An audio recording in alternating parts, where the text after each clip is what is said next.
사랑이 많으신 하나님 아버지, 오늘 우리에게 새로운 호흡을 허락하여 주신 은혜에 감사드립니다. 하나님께서 주신 호흡이니 이 호흡으로 하나님을 찬양하며 하나님께 올려드립니다. 오늘 우리의 예배를 받아주시옵소서. 오늘 이 예배의 자리를 인도하여 주시사 온전히 하나님만을 바라보게 하시고, 또한 하나님의 말씀이 우리 마음 가운데 심기어져 뿌리 내리고 열매 맺게 하여 주시옵소서. 우리를 사랑하사 주기까지 사랑하신 우리 구주 예수 그리스도의 이름으로 기도합니다. 아멘. 다 함께 찬송가 340장 함께 찬양하겠습니다.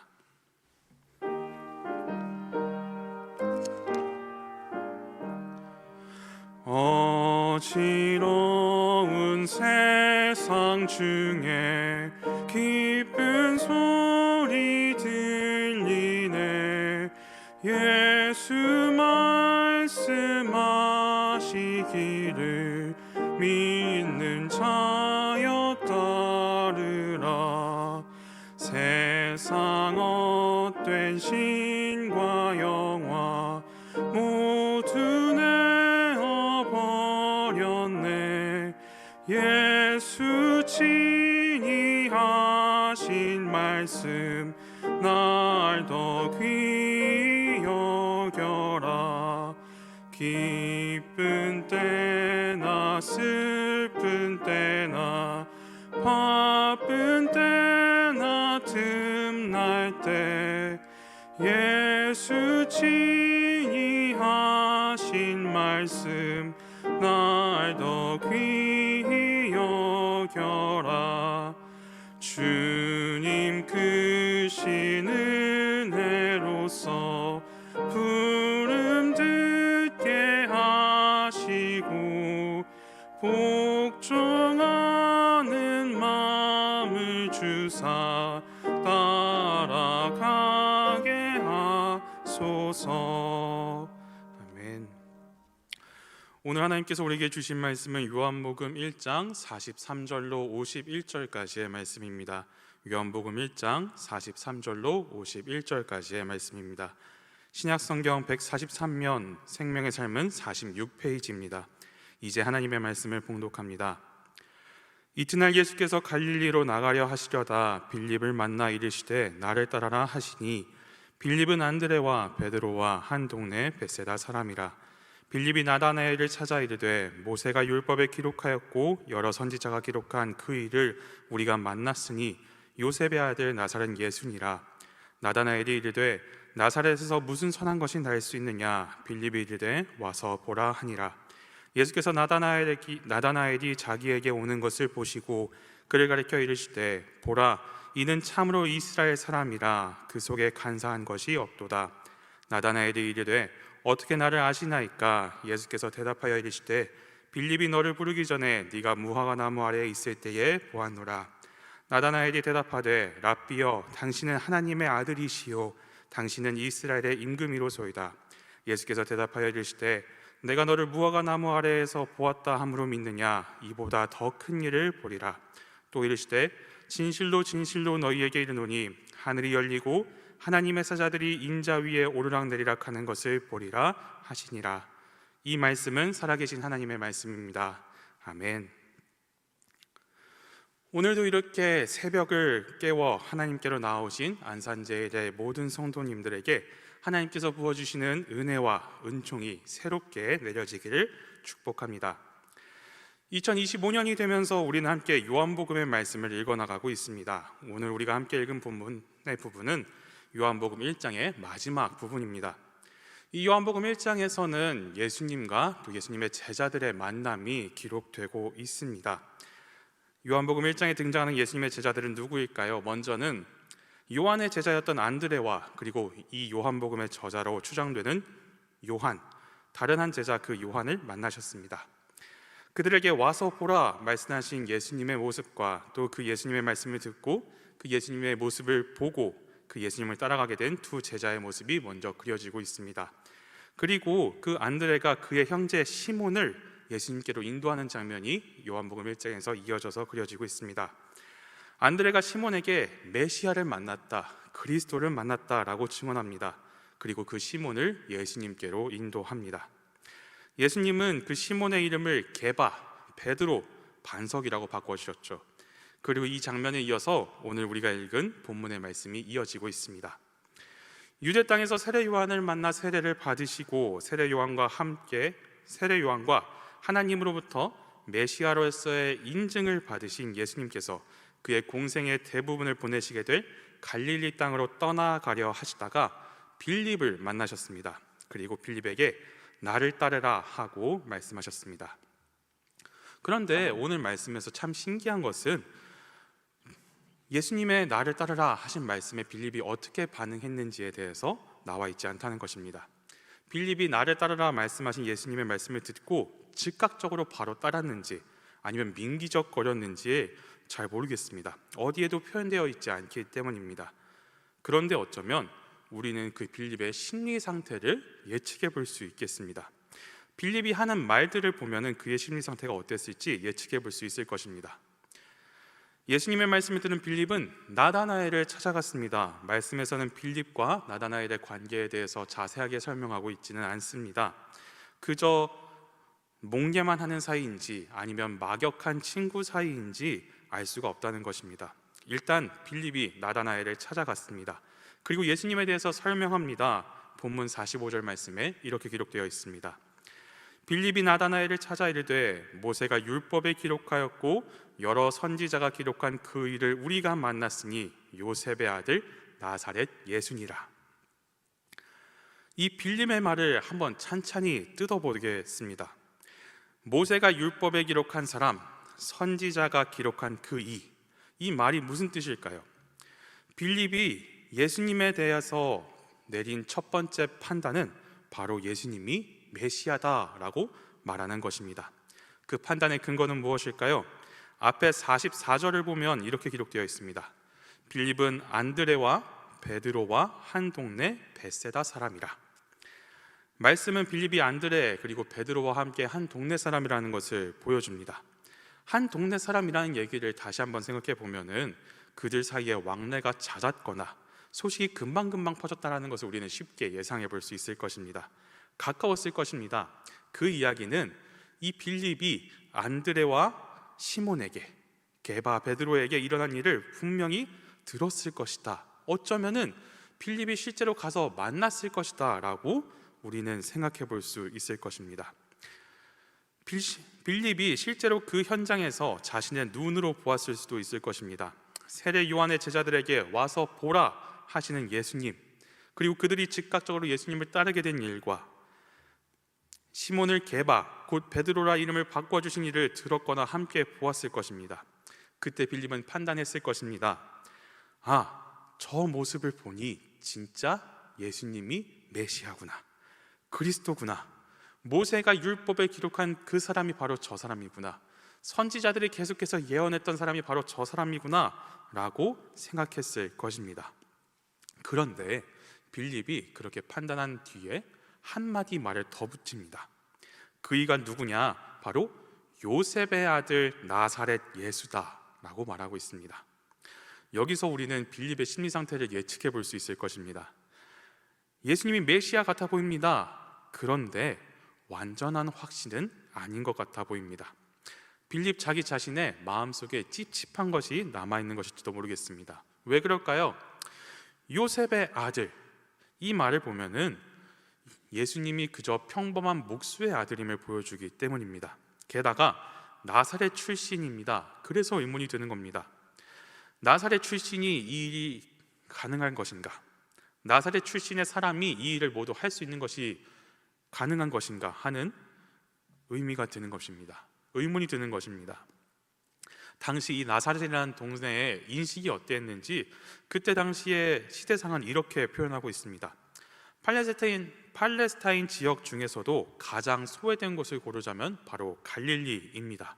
그리고 그 갈릴리 안에서도 가장 손꼽히는 시골이 바로 나사렛인 것입니다. 유대사회에서 가장 무식하고 교양 없으며 이방인과 서스럼 없이 교제하는 가장 천박한 곳이 갈릴리입니다. 그 중에서도 나사렛이라는 것입니다. 그곳에서 메시아가 날 수 없을 것이다. 빌립의 마음속에도 그런 마음이 있었던 것으로 보입니다. 그 이야기를 들은 나다나엘의 마음은 어땠을까요? 나다나엘 또한 똑같이 생각했던 것으로 보입니다. 나다나엘이 빌립의 말을 듣고 무슨 말을 합니까? 나사렛에서 무슨 선한 것이 날 수 있겠느냐. 그런 나다나엘에게 빌립은 다시 한번 권면합니다. 와서 보라고, 같이 가서 확인해 보자는 겁니다. 지금까지 우리가 읽은 말씀에서 우리는 긴가민가 하면서도 전도하는 빌립, 그리고 그 전도를 일단 거절하는 나다나엘의 모습이 그려지고 있습니다. 그런데 그 빌립과 나다나엘의 모습을 보고 있자니 익숙합니다. 익숙한 모습이 보입니다. 바로 나의 모습이 보이기 시작합니다. 빌립은 전도라도 했습니다. 예수님의 이야기를 듣고 보고 전했습니다. 그런데 오늘 내 입술은 어떤 입술이었습니까? 여태까지의 나의 입술은 예수님을 전도하는 입술이었습니까? 지난해 동안 몇 명에게나 전도했다 생각해 보는 것이 좋겠습니다. 나의 삶은 전도하는 삶이었나? 나는 그리스도의 편지였나? 하는 질문을 던져본다면 그렇지 않았다라는 생각이 더 많이 듭니다. 혹은 누군가가 자신이 만났던 예수님에 대해서 이야기할 때, 자신이 만났던 하나님에 대해서 이야기할 때 우리의 반응은 어땠습니까? 그냥 그때가 잘 맞은 거겠지, 우연에 우연히 겹친 거겠지, 운이 좋았겠지, 에이 하나님 일은 무슨, 그냥 엄청나게 운이 좋은 거겠지, 그렇게 생각하지 않았습니까? 그랬던 나의 모습을 돌아보게 됩니다. 그렇게 나의 모습을 돌아보니 부끄러운 마음뿐입니다. 마음속으로는 우리도 너무나도 바라고 있지 않습니까? 하나님의 일하심을 보고 싶다는 마음이 있지 않습니까? 하나님의 일하심 속에 있고 싶습니다. 하나님 나라가 이 땅 가운데 이루어지는 것을 간절히 바라고 사모합니다 하는데 내 머리가 그렇게 대답을 하지 않는 때가 있습니다. 전하지 못한 사람이어서, 복음을 전하지 못한 사람이어서, 담장을 넘어가지 못한 사람이어서 부끄러운 마음이 듭니다. 요셉의 아들 나사렛 예수라, 나사렛에서 무슨 선한 것이 날 수 있겠느냐, 이 말이 우리 마음에 계속 남아있는 것을 보게 됩니다. 그런데 놀라운 은혜는 바로 여기서부터 시작이 됩니다. 빌립이 나다나엘을 권합니다. 한번 가서 보자고. 그러니 한번 가서 보자고. 우리 정말 모르겠으니 가서 한번 보자고, 와서 보라 하고 권합니다. 그리고 빌립과 나다나엘이 함께 예수님께로 나아갑니다. 그리고 그곳에서 어떤 일이 벌어집니까? 47절의 말씀입니다. 예수께서 나다나엘이 자기에게 오는 것을 보시고 그를 가리켜 이르시되 보라, 이는 참으로 이스라엘 사람이라, 그 속에 간사한 것이 없도다. 나다나엘이 예수님께 도착하기도 전에 예수님은 나다나엘을 향하여 이렇게 말씀하시는 겁니다. 이는 참으로 이스라엘 사람이라, 그 속에 간사한 것이 없도다. 이 말이 무슨 뜻일까요? 당시 그 팔레스타인 지역, 유대 지역의 상황을 한번 생각해 봅니다. 솔로몬 이후에 북왕국과 남왕국으로 나눠진 이스라엘은 각각 멸망을 당하게 됩니다. 그리고 말라기 선지자 이후로 400년간 침묵하신 하나님이 계셨습니다. 그 사이에 이스라엘 백성들은 어떤 마음이었을까요? 그들은 계속해서 기다리고 기다렸을 겁니다. 수많은 압제와 수많은 어려움 가운데서 자신들을 구원해 줄 메시아, 자신들을 건져내 줄 그 메시아를 기다리고 기다렸을 겁니다. 로마의 지배를 당하던 그 이스라엘은 회복되지 못한 그 상태에서 계속해서 메시아를 간절히 바라고 기다렸습니다. 메시아, 구원자, 이스라엘을 다시 회복시킬 구원자를 기다리는 것입니다. 무슨 뜻입니까? 이스라엘의 왕이신, 이스라엘의 진짜 왕이신 하나님의 다스리심이 회복되기를 바라는 사람들, 그 사람들이 진짜 이스라엘 사람들이라고 말하는 것입니다. 그리고 나다나엘이 정말 그 하나님의 통치하심을 기다렸던 사람이라고 예수님께서는 아시고 그를 그렇게 표현하신 것입니다. 나다나엘은 하나님의 통치가 회복되기를 바라는 사람, 하나님의 주인 되심이 드러나기를 바라는 사람, 예수님께서는 나다나엘이 그가 참으로 이스라엘 사람이라는 것을 말씀해 주셨습니다. 그러자 나다나엘의 반응은 너무나도 놀란 것입니다. 자기를 어떻게 아시냐고 예수님께 되물었습니다. 예수님은 그가 무화과 나무 아래 있을 때 보았다라고 말씀하십니다. 이 당시에 무화과 나무 아래는 커다란 그늘이 맺혀지는 곳이었습니다. 그곳에서는 유대인들이 모여서 함께 율법에 대해서 다시 한번 이야기하기도 하고 이스라엘의 정체성을 길러주는 교육의 장소가 되기도 한 곳이었습니다. 또한 그곳에서 묵상했었습니다. 그곳에서 하나님의 말씀을 기억하고 기도했었습니다. 나다나엘이 그곳 아래에 있었다는 것은, 무화과 나무 아래에 있었다는 것은 그가 하나님의 통치하심을 계속해서 바라고 기다리고 소망하고 끊임없이 구했다라는 것을 우리에게 보여주는 것입니다. 하나님은 그 무화과 나무 아래에서 기도하던 나다나엘을 보신 것입니다. 이스라엘의 소망과 위로를 구하던 나다나엘, 그를 보신 예수님이 계십니다. 예수님은 아셨습니다. 나다나엘이 얼마나 간절하게 기도했는지를 아셨습니다. 그가 얼마나 간절하게 하나님의 통치하심을 기다리고 있었는지를 알고 계셨습니다. 그 이야기를 들은 나다나엘이 뭐라고 고백합니까? 당신은 하나님의 아들이시요 이스라엘의 임금이로소이다.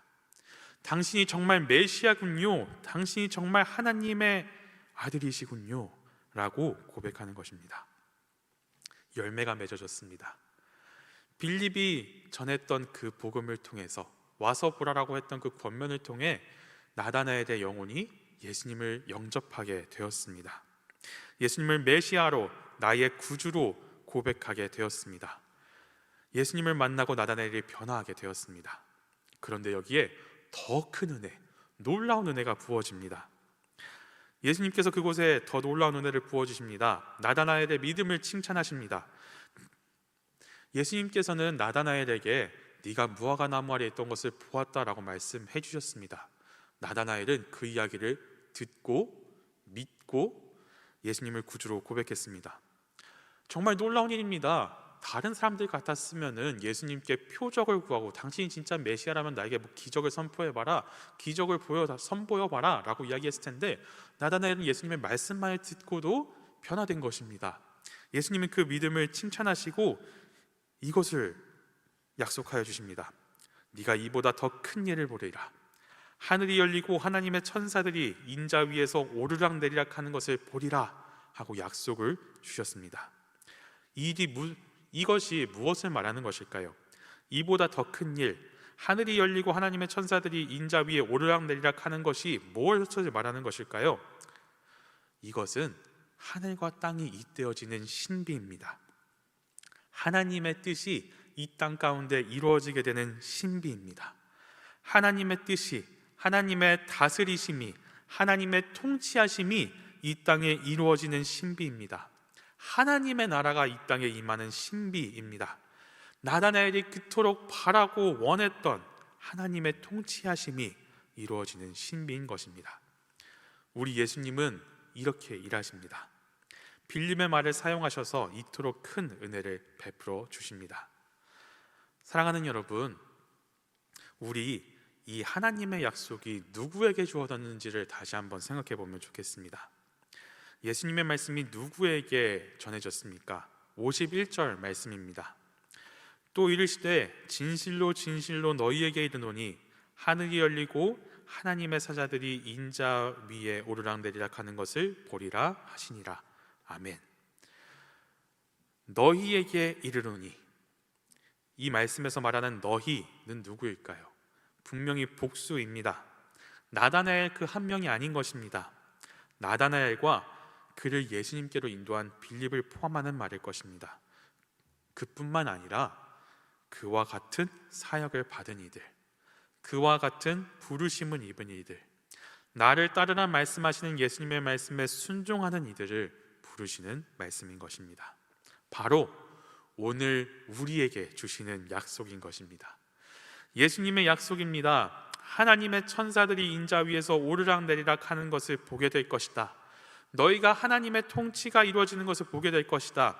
하나님의 나라가 임하는 것을 너희가 보게 될 것이다.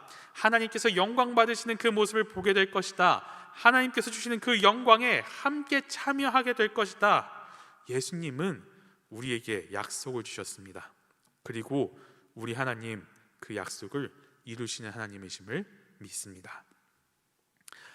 오늘 우리에게 주시는 이 약속을 기억할 수 있으면 좋겠습니다. 하나님의 나라가 임할 것을 보게 되리라고 말씀하시는 그 약속을 우리가 꼭 붙잡을 수 있었으면 좋겠습니다. 여러분, 오늘 말씀을 정리해 봅니다. 예수님께서 빌립을 부르신 이후에 빌립이 어떻게 반응했는지 기록되어 있지 않습니다. 그가 즉시 예수님을 따랐는지 아니면 긴가민가 하면서 나다나엘을 전도하러 간 것인지 기록되어 있지 않습니다. 나사렛 출신이야라고 말하면서 부족한 믿음을 보여주는 장면도 있었습니다. 그런데 와서 보라 하고 권면했습니다. 빌립이 나다나엘을 권면했습니다. 그리고 예수님께서 나다나엘을 만나고 그의 영혼을 건져주셨습니다.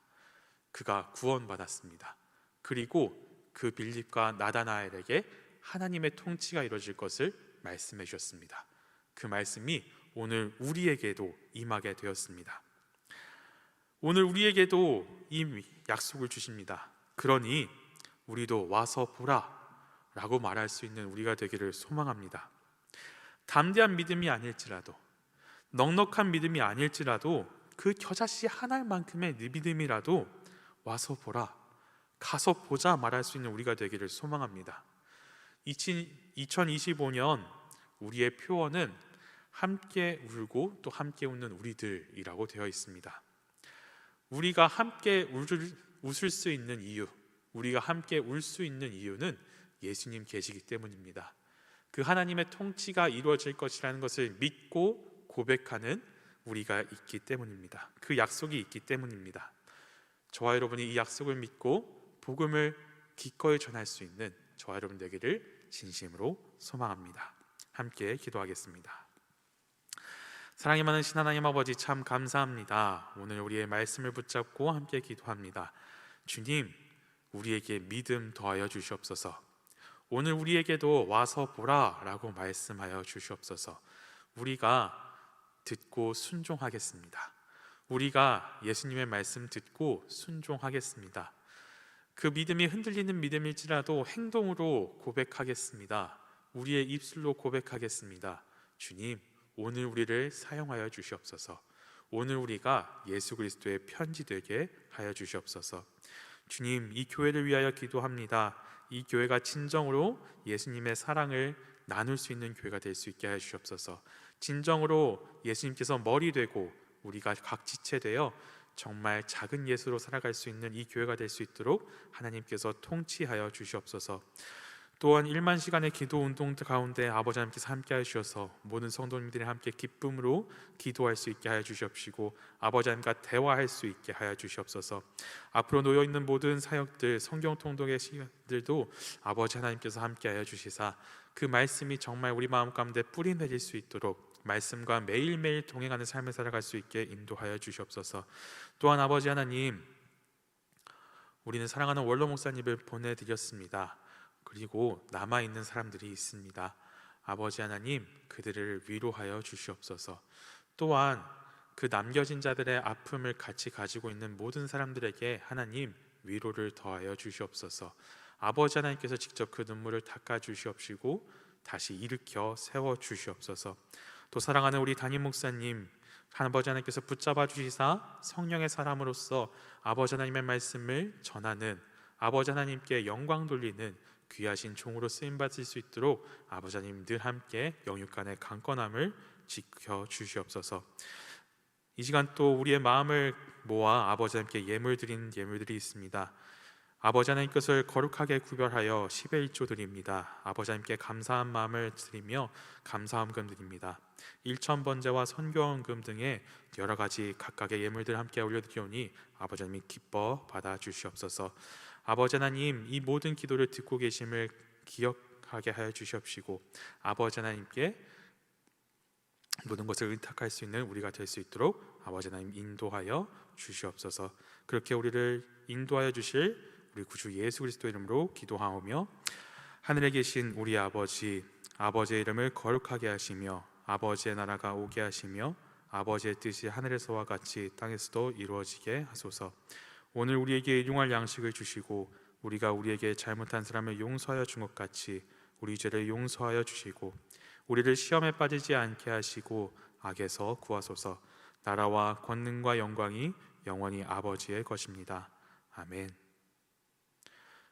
이 시간 함께 기도하실 때 나라와 민족과 교회 그리고 개인의 기도 제목을 위해 또 오늘 우리에게 주신 말씀을 붙잡고 함께 기도의 자리로 나아가시겠습니다.